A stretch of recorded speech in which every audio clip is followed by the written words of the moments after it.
السلام علیکم ورحمۃ اللہ ناظرین، آج ہم آپ کو متوازن غذا کے بارے میں بتاتے ہیں کہ متوازن غذا کیا ہے۔ مختلف لوگوں کے نزدیک متوازن غذا یا بیلنس ڈائٹ معیاری خوراک کی تعریف الگ الگ ہے۔ جو میرے خیالات ہیں بیلنس ڈائٹ کے معیاری غذا کے بارے میں آپ تک پہنچا دیتا ہوں، یقیناً آپ کے لیے یہ مفید ہوں گے۔ آپ ہمارے یوٹیوب چینلز کو لازمی سبسکرائب کر لیں تاکہ آپ کو اس طرح کی مزید ویڈیوز ملتی رہیں۔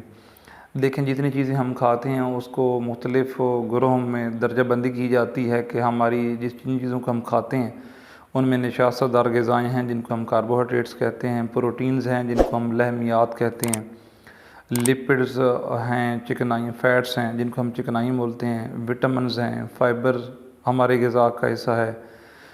اس طریقے سے ہمارے پاس پانی والی چیز ہے، ہمارے پاس ڈائری پروڈکٹس ہیں، کیلشیم والی چیزیں ہیں، دودھ لسی ہے، مکھن ہے، ان چیزوں کا استعمال کرتے ہیں۔ اور انہی چیزوں کو جو طب جدید ہے وہ اس انداز سے پیش کرتی ہے کہ جتنے بھی ہمارے گروپس ہیں، پروٹین، کاربوہائیڈریٹ، لپڈز، وٹامنز، ان سب کو ایک فکس اماؤنٹ میں ایک خاص صورتحال اپنے جسم کے عمر قد کے لحاظ سے ہم اس کو لیتے رہیں گے، سب کو حصہ لیں گے تو یہ بیلنس ہے۔ اگر ہم صرف کاربوہائیڈریٹ لینا شروع کر دیں، صرف میٹھی چیزیں لیں، نشاست دار لیں، چاول روٹی کھائیں اور ہم گوشت نہ لیں، ہم سبزیاں نہ لیں، ہم دودھ نہ لیں، تو یہ ہماری ڈائٹ بیلنس نہیں ہوگی بلکہ ہمارا توازن بگڑ جائے گا۔ یہ بات بھی اپنے حد تک ٹھیک ہے، لیکن ایک چیز جو غور کرنے والی ہے، اور ہمارے استاد محترم اشرف شاکر صاحب کہتے ہیں کہ جتنے بھی ہمارے طریقہ علاج رائج ہیں اس دنیا میں، ان میں غذا پر جتنا فوکس طب یونانی نظریہ مفرد اعضاء کرتا ہے اتنا شاید کسی بھی جو ہمارا تھیراپیوٹکس طریقے ہیں، علاج معالجے کے طریقے ہیں، کسی نے بھی اتنا فوکس نہیں کیا۔ اور پھر دوسرا یہ ہے کہ ہمارے نظام کی کنڈیشن کو دیکھے بغیر ہم بیلنس ڈائٹ کا جو فتویٰ لگا دیتے ہیں وہ بھی ٹھیک نہیں ہے۔ اب اگر ہمارا یہ خیال ہے کہ یہ تعریف مکمل ہے کہ ہم کہیں کاربوہائیڈریٹ، پروٹین، لپڈز، یہ چیزیں ہم جو ہے نا ایک بیلنس میں لینی ہیں، وٹامنز وغیرہ، تو یہ تعریف ہے تو ٹھیک مگر نامکمل ہے۔ مکمل تب ہوگی جب ہم یہ خیال کریں گے کہ جو ہمارا جسم ہے، ہماری عمر کتنی ہے اور اس کے حساب سے اب ہماری غذا کیا ہے، ہمارا مزاج کیا ہے۔ میں مثال دیتا ہوں کہ جس بندے کو شوگر ہے تو اس کو یقیناً نشاست دار غذائیں کم کرنا پڑیں گی۔ جس کو یورک ایسڈ کا پرابلم ہے یا جس کو RFT کا پرابلم ہے، یقیناً اس کو دالیں اور گوشت کم کرنا پڑیں گی۔ جس کی عمر زیادہ ہو گئی ہے اور اس کا لپڈ پروفائل ڈسٹرب ہے، ہائپر لپیڈیمی ہے، کولیسٹرول اور آپ کا LDL اور ٹرائی گلیسرائڈ زیادہ ہے، یقیناً آپ کو چکنائیاں کم کرنا پڑیں گی۔ کسی کا GIT کا مسئلہ ہے، کسی کے پتے میں پتھری ہے اور اس کا صفرا کا رسہ بلاگ ہو گیا ہے تو چکنائیاں کم کرنے پڑیں گی۔ اگر کسی کو السر ہے تو پھر ہم ایسی چیزیں نہیں لیں گے جو زیادہ ترش ہیں، جو ایسیڈیٹی کا سبب بنتی ہیں۔ تو اگر اوورآل بیلنس ڈائٹ یا متوازن غذا کی تعریف سب پر ایک جیسی لاگو کر دی جائے اور ہم تھوڑا تھوڑا اتنے سیانے ہو جائیں کہ کاربوہائیڈریٹ، پروٹین، لپڈ کو الگ الگ سمجھنے لگ جائیں اور سب کو لینا شروع کر دیں، تب بھی ہمیں نقصان ہو سکتا ہے۔ یاد رہے نقصان ہو سکتا ہے، اور نقصان سے بچنے کا یہی طریقہ ہے کہ آپ اپنی عمر دیکھیں۔ اب چھوٹے بچے ہیں، گروئنگ ایج ہے، اس میں ان کے مسل بننے ہیں، ان کو پروٹین چاہیے اور اس کو ایک روٹین میں دینی چاہیے۔ لیکن جس کا رینل فنکشن ٹیسٹ خراب ہیں اور جو یورک ایسڈ کا مریض ہے، جس کا وزن زیادہ ہے، بلڈ پریشر کا مریض ہے، شوگر کا مریض ہے، یقیناً ہم اس کو بڑا گوشت اور یہ چیزیں گوشت والی اور دالوں والی چیزیں منع کریں گے۔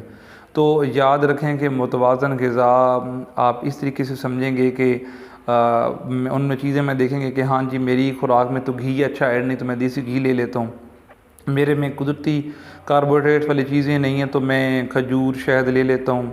پھر وہ کوئی سمجھے کہ جی میرے میں تو دودھ کی کمی ہے اور کیلشیم کی کمی ہے تو میں ایک جگ دودھ کا، ایک لسی کا اور یہ شروع کر دیتا ہوں، مکھن شروع کر دیتا ہوں، تو اس کو بدہضمی کا نظام ہو سکتا ہے۔ اسی طریقے سے کسی کو پتہ ہی نہیں ہے کہ میرا HB کتنا ہے اور وہ کہہ کہ میں نے منرلز پورے رکھنے ہیں اور میں نے آئرن کا انجیکشن لگوا لیتا ہوں، وہ زیادہ لے گا تب بھی نقصان۔ تو بتانے کا مقصد یہ ہے کہ آپ اپنی باڈی کی اسیسمنٹ کروائیں۔ میں ذاتی طور پر OTC ڈرگز کو اس طرح کے استعمال کے حق میں نہیں ہے، چاہے وہ ہربل ہے یا وہ ایلوپیتھک ہے، کہ آپ کسی سے بھی مشورہ نہ کریں۔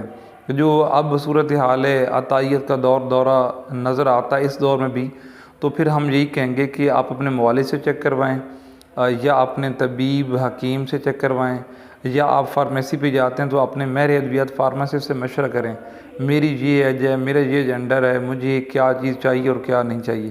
اپنی چیزوں کو اس طرح سے دیکھیں۔ یہ پکچر دیکھنی بھی ضروری ہے کہ کہیں آپ اپنی غذا کا صرف ایک حصہ تو نہیں لے رہے کہ آپ چائے پیتے ہیں، چینی استعمال کرتے ہیں، گڑ کھاتے ہیں، چاول پکاتے ہیں، روٹی کھاتے ہیں اور بس۔